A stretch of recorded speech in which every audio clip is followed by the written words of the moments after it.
రాష్ట్రంలో ఎన్నికలు స్వేచ్ఛగా ప్రజాస్వామ్యతంగా జరిగేదానికి ఎన్నికల కమిషన్ చర్యలు తీసుకోవాలని చెప్పి మేము కోరుతున్నాము. కొన్ని వేల కోట్ల రూపాయలు అధికార వైసీపీ, బీజేపీ, తర్వాత తెలుగుదేశం పార్టీలు తమ అనుయాయులకి క్రింద స్థాయిలో ఈ పార్టీకే వాళ్ళకున్నటువంటి యంత్రాంగం ద్వారా వివిధ పద్ధతుల్లో కిందకి చారేసి ఈరోజు సెల్ ఫోన్లు డిస్ట్రిబ్యూట్ చేస్తున్నారు, బండ్లు డిస్ట్రిబ్యూట్ చేస్తున్నారు, చీరలు పంపిణీలు చేస్తున్నారు. ఇవన్నీ జరుగుతున్నా కూడా ఈసీఐ కళ్ళు మూసుకొని ఉన్నట్టుగా కనిపిస్తున్నది. ఈ వేల కోట్ల రూపాయల పంపిణీని నిరోధించకపోతే ఎన్నికలు సజావుగా జరగవు, ప్రజాస్వామ్యానికి అర్థం లేకుండా పోతుంది.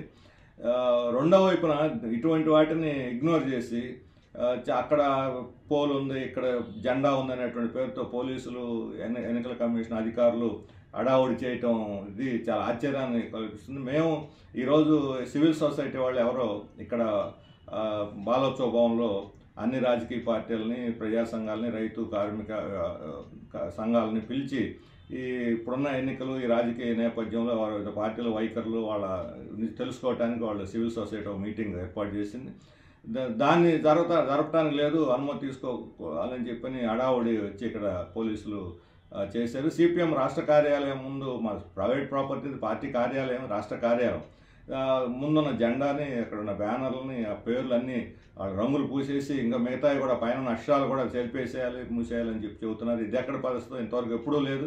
ఆశ్చర్యకరమైనటువంటి పద్ధతిలో ఈసీ అధికారులు ఇక్కడ విజయవాడలో వ్యవహరిస్తున్నారు. ఇటువంటి పద్ధతులు మానుకొని ఎన్నికలు సజావుగా జరగడానికి, అధికార దుర్వినియోగాన్ని అరికట్టడానికి ఇప్పుడు మోడీ వచ్చాడు, ఇక్కడ సెలకులపేట జాబ్ జరిగితే హెలికాప్టర్లు, ప్రభుత్వ మిలిటరీ హెలికాప్టర్లు వాడుకున్నారు, మిలిటరీ వాహనాలు వాడుకున్నారు, వాటికి ఎటువంటి అనుమతి లేదు, దుర్వినియోగం అని చెప్పి ఈసీఐకి ఫిర్యాదు చేసాయి కొన్ని పార్టీలు. అయినా దాని మీద ఈసీఐ నుంచి ఎలాంటి స్పందన లేదు. అధికార పార్టీలకి లేకపోతే ఈ రకమైనటువంటి పక్షపాతతోటి వ్యవహరిస్తే అది లెవెల్ ప్లేయింగ్ ఫీల్డ్ అని అనిపించదు. క్రీడల్లో ఎలాగైతే రెఫరీ ఉంటుందో ఈసీ ఆ రకంగా అందరి పట్ల ఒక సమానమైనటువంటి వైఖరి తీసుకోవాలి. అధికార పార్టీలని ఇగ్నోర్ చేసి ఇండియా బ్లాక్ పార్టీలని చిన్న చిన్న కారణాలు చూపెట్టి హడావుడి చేసి డిస్టర్బ్ చేసేటువంటి ప్రయత్నం మంచిది కాదని చెప్పి నేను వారికి విజ్ఞప్తి చేస్తున్నాను.